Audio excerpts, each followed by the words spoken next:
Hi, this is Carly and welcome back to the Muddy Path channel.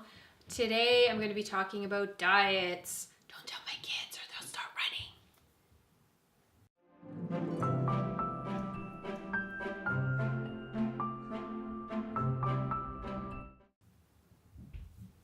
Hi, this is Carly and today we're going to be talking about diets. The really bad word in our house is diets. My kids will go running when they hear that we're going to start tweaking the diet again.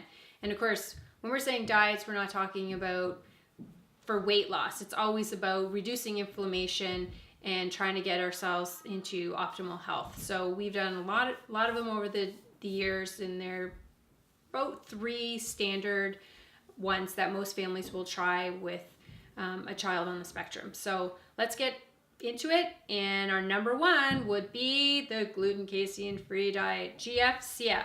So gluten is that protein that you find in pretty much every bread product that there is, and it's an irritant to the gut. It causes a leaky gut. You've probably heard that term, and you're allowing then other things that normally wouldn't leave your stomach into your blood system. So that's why you're trying to remove those. Same with casein. Casein is the protein found in dairy.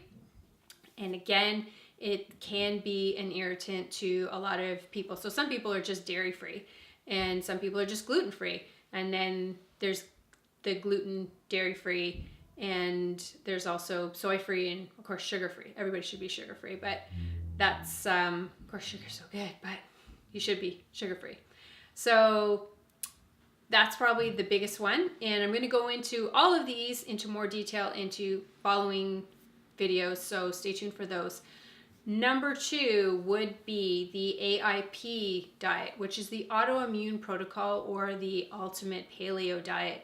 So this is first of an elimination diet, which I know you're saying gluten, casein, you just said we were going to eliminate that.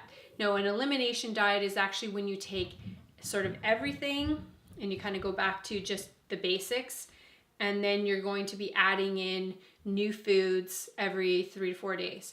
And so the more inflammatory foods like eggs, soy, nightshades, which are tomatoes, eggplant, potatoes, and the pepper family, you're taking out all of those additional inflammatory foods in the autoimmune protocol, which even that's what differentiates it from the paleo diet, because you're also removing like nuts and seeds.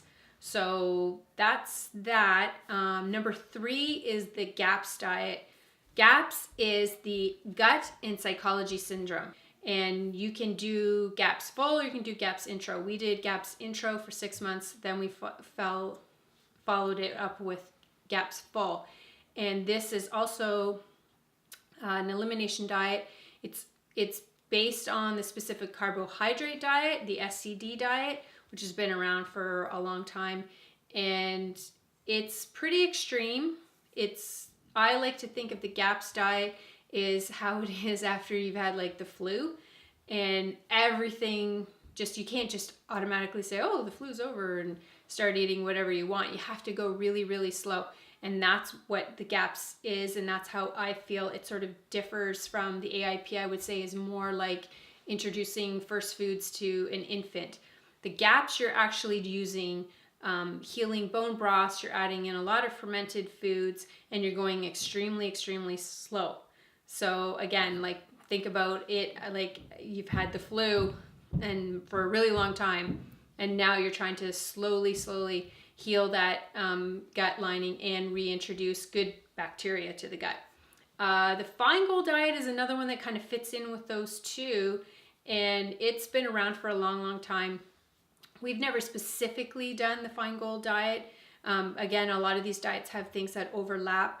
It's, big thing back when it first came out was removing any foods that had food additives in it. So that could be, and that can be beyond even your, just your diet, like what's in your toothpaste, what's in your perfume. So that's something that you should look into as well.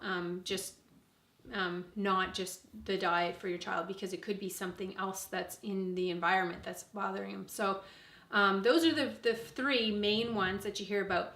But sort of the bonus one, or number 4, if you want to say, and it's not so much a diet as more of a protocol, is the Nemechek Protocol that Dr. Patrick Nemechek had come out with several years ago now, but it's just gaining in popularity in the last couple years. We've been on it for over a year for Oskar, and that along with our diet, which, like I said, is a form of the AIP or paleo diets, kind of plant protocol even inspired, has really helped him out of all the things that we've done. And I mean, we have done a lot of things over the year when in just the field of the diet. So Dr. Nemechek's protocol, he says you don't have to change your diet. He says you should just be eating healthy. But personally, I feel that if you can get your kid eating healthy because of one of these other diets, or maybe even helping to reduce inflammation faster because you took out nightshades or something like that, and you're reducing those behaviors, then why not?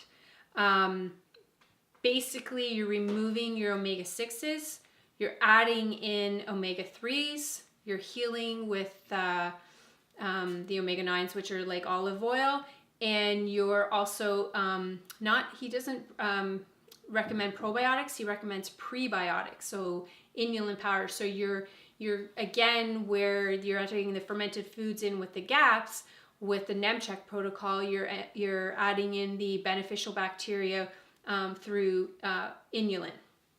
So I'm going to be talking about all of these in more detail in upcoming videos. So if you have any questions at this point, please add your comments below, and remember to subscribe, like, and ring the notification bell, and hopefully we'll see you again on the Muddy Path. Thanks for watching.